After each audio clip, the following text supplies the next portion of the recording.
peu, le Conseil constitutionnel devient une cour constitutionnelle. Et sur ce dernier point, la question prioritaire de constitutionnalité, qui n'existe dans les faits que depuis 2010, c'est-à-dire depuis 15 ans, est devenue l'essentiel même du travail du Conseil constitutionnel, puisque aujourd'hui, 80% des décisions que nous prenons sont des décisions à origine de QPC, comme le veut ses initiales, le veulent ses initiales. Donc, vous voyez, au cours du temps, au départ, une certaine idée de la Constitution, une certaine idée du Parlement également, une certaine idée du Conseil constitutionnel, chien de garde de l'exécutif, et aujourd'hui, autre chose, c'est-à-dire la possibilité pour tout citoyen, toute association, toute entreprise, de même que les parlementaires, de saisir le Conseil sur la conformité ou non à la Constitution d'une loi, soit une loi pas encore promulguée, soit une loi appartenant au stock des lois, avec la possibilité de censurer partiellement, totalement, immédiatement ou à effet différé, la législation. Et c'est la première série d'observations que je voulais faire. Lorsqu'on essaye de réfléchir d'une manière un peu générique au rapport entre le Conseil constitutionnel et la Constitution, on a évidemment le schéma initial, mais lorsqu'on veut être conforme à la réalité, les deux éléments, les deux mobiles ont bougé, la Constitution a bougé, le Conseil constitutionnel a bougé, et tout ça, me semble-t-il, pour le plus grand bien du monde. Alors ensuite, et je vais prendre deux exemples pour ne pas être trop abstrait, lorsqu'on regarde aujourd'hui quels peuvent être les rapports entre Conseil constitutionnel et Constitution, je dirais qu'il y a une double interaction.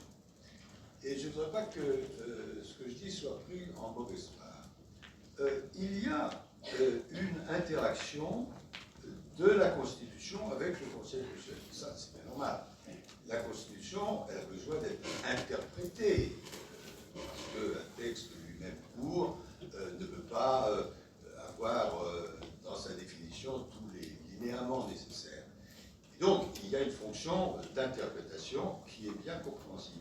Mais il y a, en sens symétrique, et c'est plus étonnant, mais ça existe, aussi une interaction du Conseil constitutionnel avec la Constitution. Et sur chacune de ces catégories, je voudrais prendre un exemple.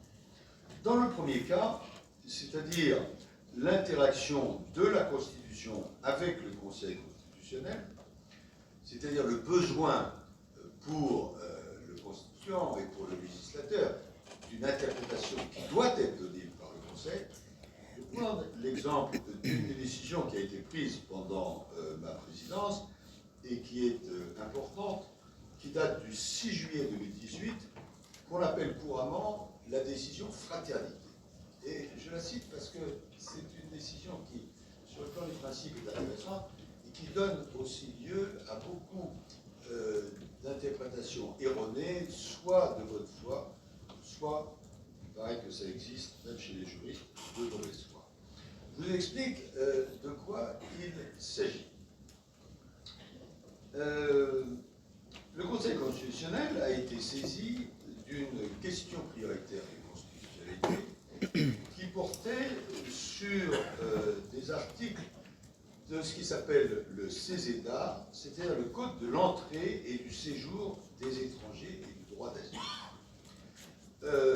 Ce code et ces articles avaient été édictés quelques années auparavant et ils étaient déférés par le biais d'une QPC.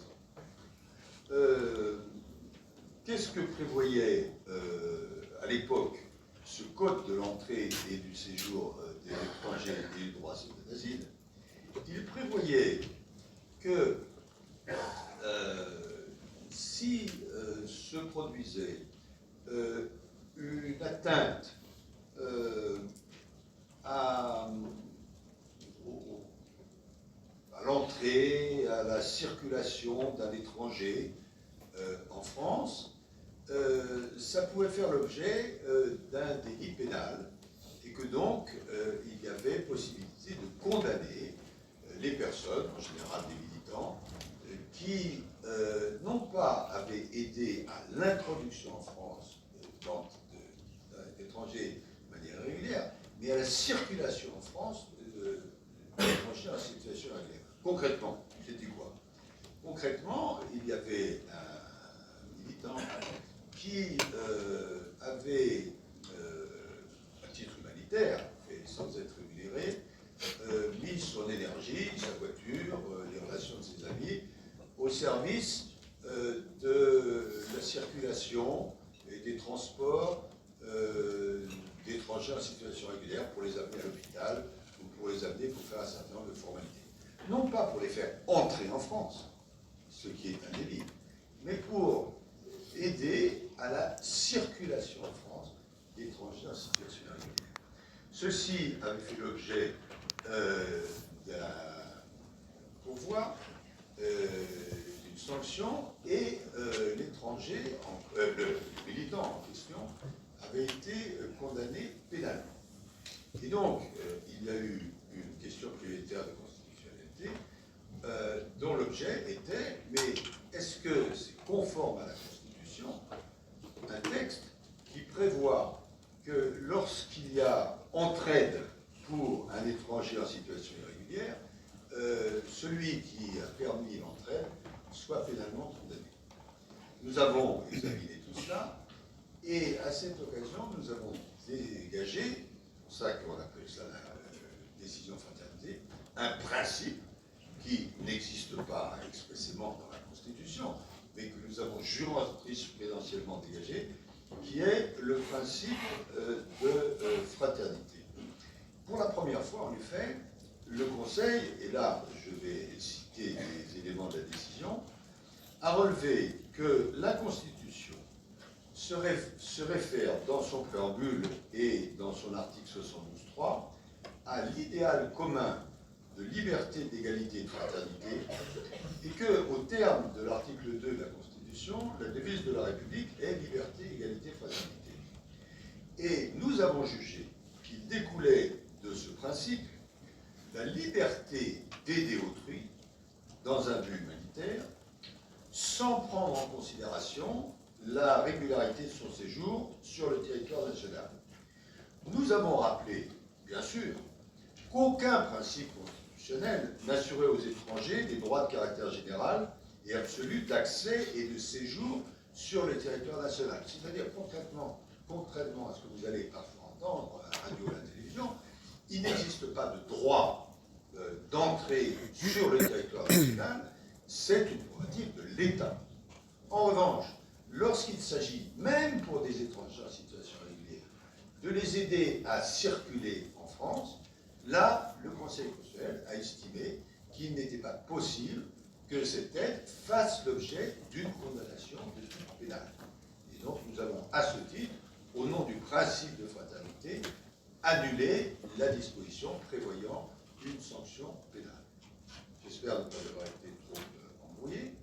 Donc, ça montre bien que la Constitution a besoin du Conseil constitutionnel pour interpréter certaines dispositions, parfois même pour créer des principes. Nous ne le faisons pas tous les jours, mais à titre exceptionnel, nous le faisons de temps en temps. Et de même qu'il existe le principe de liberté, d'égalité, nous avons décidé qu'il existait un principe de fraternité qui, en l'occurrence, avait une application qui interdisait une sanction pénale pour ce genre de pratique. Vous voyez comment les choses s'appliquent. Inversement, et c'est un autre exemple que je vais prendre, il peut y avoir, dans des circonstances particulières, une interaction du Conseil constitutionnel avec le pouvoir constituant et la Constitution. Et je vais prendre un exemple que vous avez certainement davantage à l'esprit, qui est la révision constitutionnelle qui est intervenue il y a quelque temps sur l'IVG. Vous vous rappelez les circonstances. Il se trouve que la Cour suprême des États-Unis inverse sa jurisprudence, qui qui traditionnellement était assez favorable au droit à l'IVG, que cela soulève évidemment beaucoup d'émotions aux États-Unis, mais aussi beaucoup d'émotions en France, et que la question est posée, faut-il ou pas inclure dans la Constitution une disposition solidifiant, consolidant, si l'on peut dire, la liberté d'avoir recours à l'IVG. Le Conseil constitutionnel avait déjà pris des décisions qui consolidaient cette liberté. Mais il a été estimé par les deux assemblées qu'il fallait conforter encore ce qu'avait décidé le Conseil constitutionnel, et donc la 25e révision à laquelle il a été procédé à la Constitution a permis de concrétiser d'une façon encore plus solennelle qu'une décision du Conseil ce qui avait déjà été décidé par le Conseil, et donc il a été ajouté à l'article 34 de la Constitution, qui définit le domaine de la loi, un paragraphe spécial, un alinéa spécial consacré à la liberté de procéder à l'IVG. Vous voyez donc que, un petit peu à rebours de ce qu'on pourrait penser, il y a une interaction réciproque entre Conseil constitutionnel et Constitution. On comprend qu'il est naturel qu'il y ait une interaction entre la Constitution, qui a besoin d'être interprétée, et le Conseil, mais il arrive des cas où, quand on regarde le fond des choses, le Conseil aussi peut avoir une action sur le pouvoir constituant, qui est libre, bien sûr, de prendre des décisions en ce sens de ne pas les prendre, mais là, dans le cas de l'IVG, je pense que chacun reconnaîtra que le travail préalable qui avait été fait par le Conseil constitutionnel a débouché, lorsque une certaine situation politique s'est présentée, sur une adaptation de la Constitution. J'aurais terminé ces quelques remarques introductives lorsque je vous aurais dit ceci, qui est plus général. Au fond, ce qui est important, et c'est ça que vous pourriez vous rappeler à propos de notre séance d'aujourd'hui, la question est, on y faisait allusion, vous le disiez vous-même, M. le Président, comment assurer la démocratie? Comment faire en sorte que le droit soit respecté? Comment, et j'ai eu l'occasion de m'exprimer là-dessus, bien faire la différence entre, et ce n'est pas un jeu de mots, l'état du droit, qui est bien sûr loisible aux parlementaires de modifier, et l'état de droit, qui est le fondement même et l'expression de l'institution démocratique. Et c'est là où le Conseil constitutionnel, la Constitution interviennent. On a parlé de Robert Badinter, qui a été mon prédécesseur, très grand juriste, et qui a été pendant plus de 50 ans mon ami. Et Robert Badinter utilisait une formule, il avait d'ailleurs sur son bureau, que j'ai repris ensuite, une petite plaquette où il avait fait inscrire ces mots. Et gardez ces mots en mémoire parce que lorsque viendront des débats, peut-être des polémiques sur le Conseil constitutionnel, et il y a l'esprit cela qui est rarement écrit dans nos manuels. Robert disait « Toute loi inconstitutionnelle est mauvaise. Mais toute loi mauvaise n'est pas nécessairement inconstitutionnelle. » Il faut comprendre ça pour bien comprendre l'enjeu de la Constitution, du Conseil constitutionnel et des polémiques éventuelles. La Constitution, c'est, je vous l'ai dit, ce qui tient les citoyens ensemble. En ce qui concerne la Constitution de la Ve République, et Jean-Philippe de Rosier a eu la gentillesse de reprendre l'expression que j'avais forgée, elle est d'une stabilité positive, adaptative. C'est-à-dire que dès qu'on sort des clous de la Constitution, c'est mauvais. Mais il peut très bien arriver qu'une loi soit mauvaise parce qu'elle est injuste, parce qu'elle est mal rédigée, parce qu'elle est inopportune, mais il ne revient pas au Conseil constitutionnel de l'annuler dès lors qu'elle n'est pas contraire à la Constitution. Le travail du Conseil constitutionnel, mon travail pendant 9 années et celui de mes collègues, a été non pas d'introduire je ne sais quel gouvernement des juges, pas du tout. Ça a été un petit peu comme la surveillance du code de la route, de regarder si les lois, oui ou non, sont conformes à la Constitution. Il nous est arrivé souvent, il m'est arrivé souvent, en tout cas quelquefois, de trouver qu'une loi qu'on nous déférait était mal fichue, était inopportune, était injuste, oui, mais si elle n'avait pas franchi la ligne jaune de la Constitution, on la laisse passer. En revanche, dès qu'une loi franchit les bornes de la Constitution, même si, dans votre esprit, vous pouvez trouver qu'elle est pertinente, à ce moment-là, le juge constitutionnel dit censure. Et c'est ça que, évidemment, la population, qui n'a pas toujours des connaissances de droit extrême, a des difficultés à percevoir. Prenez deux exemples que je prends souvent, où le Conseil constitutionnel a été mis à rude épreuve. La loi sur la retraite, à 64 ans, et la loi sur l'immigration. Loi sur la retraite, on peut être pour ou contre, très bien.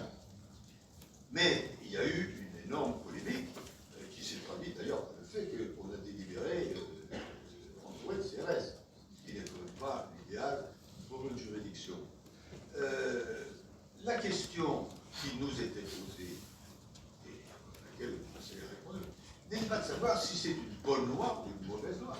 La question qui était posée, c'est est-ce que, oui ou non, cette loi est contraire aux termes de la Constitution. Et le Conseil, peut-être y a-t-il eu des opinions dissidentes à l'intérieur du Conseil, mais peu importe, c'est l'opinion majoritaire du Conseil qui compte. Le Conseil a dit non, la loi n'est pas contraire à la Constitution. Et donc on a dit le Conseil constitutionnel, ce sont d'épouvantables gens de droite, puisqu'ils approuvent la réforme de la retraite à 64 ans. Non, le Conseil n'a pas approuvé la réforme de la retraite. Il a dit c'est pas contraire à la Constitution. Inversement, si je puis dire, quelques semaines plus tard, nous avons été saisis d'une loi sur l'immigration. Et nous avons dit qu'il faut annuler, pour des raisons d'ailleurs de procédure, souvent, toute une série de dispositions. Parce que on pouvait trouver que les dispositions de la loi immigration étaient bonnes ou mauvaises, mais ça n'était pas le sujet. Le sujet, c'était est-ce que oui ou non, ces dispositions sont conformes ou contraires à la Constitution. Et nous avons estimé que, sur bien des points, elles étaient contraires à la Constitution, donc ce qu'on appelle des cavaliers législatifs. Et le commentaire a été, mais ce Conseil qui, sur la retraite, était fait d'horribles gens de droite, et bien sur l'immigration, il est fait d'horribles gens de gauche. Mais c'était les mêmes. Bon. Donc, ça prouve que le regard n'était pas absolument assez. Toute loi inconstitutionnelle est mauvaise, mais toute loi mauvaise n'est pas nécessairement inconstitutionnelle. Ayons ça à l'esprit. Notre rôle, le rôle en tout cas tel que je le conçois des juges constitutionnels, n'est pas de faire de la politique. Il est de juger en droit. Pourquoi il est préférable qu'il y ait des juges. Dernier point. État de droit, état du droit. C'est une grande différence. J'ai dit il y a un instant, l'état du droit, évidemment, il peut être changé. C'est le rôle des parlementaires. Il y a des parlementaires anciens, et c'est normal, c'est la prérogative des parlementaires. Mais l'état de droit, c'est autre chose. État, c'est avec un grand E. L'état de droit, ce sont les principes intangibles. La séparation des pouvoirs, l'indépendance des juges, la hiérarchie des normes. C'est-à-dire des éléments qu'on ne peut pas bouleverser sans mettre en doute et même en cause la démocratie. Peut-être poserez-vous des questions sur ce qui se passe aux États-Unis d'Amérique. Je ne vais pas créer l'incident diplomatique, mais ça permet quand même de réfléchir. Alors, vous me direz, oui, mais le peuple, oui, le peuple, le pouvoir constituant, il est déterminant. Et c'est lui qui est à l'origine de tout. Le peuple peut modifier la Constitution. Et si le peuple veut modifier la Constitution, il faut qu'il le fasse selon les formes prévues par la Constitution. Il y a un débat, je ne sais pas s'il aura lieu ou pas,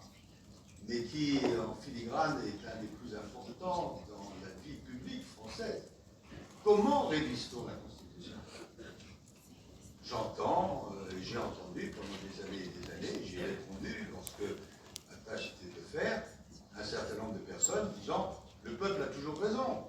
S'il veut changer la Constitution, il change la Constitution. » Non, non. La Constitution prévoit une procédure pour réviser la Constitution. Cette procédure n'est pas le référendum direct. Cette procédure, c'est l'article 89 de la Constitution, de la révision, où il est prévu qu'on peut changer la Constitution, soit parce que les assemblées sont d'accord sur un même texte à une majorité qualifiée, et qu'ensuite il y a un référendum, soit parce qu'une fois cet accord émis, il y a cette majorité qualifiée. Mais la Constitution française ne prévoit pas qu'un beau jour, un président de la République ou une présidente de la République puisse dire « j'ai réfléchi, eh bien je vais soumettre directement au peuple telle révision de la Constitution ». Et donc cette question de l'état de droit, de la révision de la Constitution, de l'état du droit, du respect de la démocratie et du rôle du Conseil constitutionnel, vous comprenez bien que tout cela est absolument impossible. Je termine, non pas en prenant l'exemple français, mais en prenant l'exemple américain. Chacun d'entre vous a un jugement, j'imagine, sur ce qui est en train de se passer aux États-Unis. Enfin, j'imagine sans grande difficulté que les opinions des uns et des autres doivent être largement convergentes. Mais regardez aujourd'hui, par rapport à toute une série de destructions des traditions démocratiques qui existent, qu'est-ce qui reste? Il reste la soumission aux juges suprêmes. Aux États-Unis, ça s'appelle la Cour suprême. Le gouvernement des juges, non. Le gouvernement des juges, c'est lorsque les juges se substituent au peuple pour faire la loi. Et ça, il ne peut pas parler. En revanche, lorsque la loi est faite, selon les procédures qui doivent conduire l'adoption de la loi, pour la réviser ou pour juger de son interprétation, c'est au juge de le faire. Et si les juges ne sont pas mis à même de remplir leur mission, alors on comprend bien que c'est la démocratie elle-même qui est mise en cause. C'est pourquoi, partant de ce très modeste exemple qu'est le Conseil constitutionnel, de cette donnée qui a l'air d'être purement juridique, qui ne l'est pas, qui est la Constitution, on aboutit vite à la conclusion comment demeurer en démocratie, comment approfondir la démocratie. C'est pourquoi il est si important d'apprendre et d'enseigner le droit. Merci.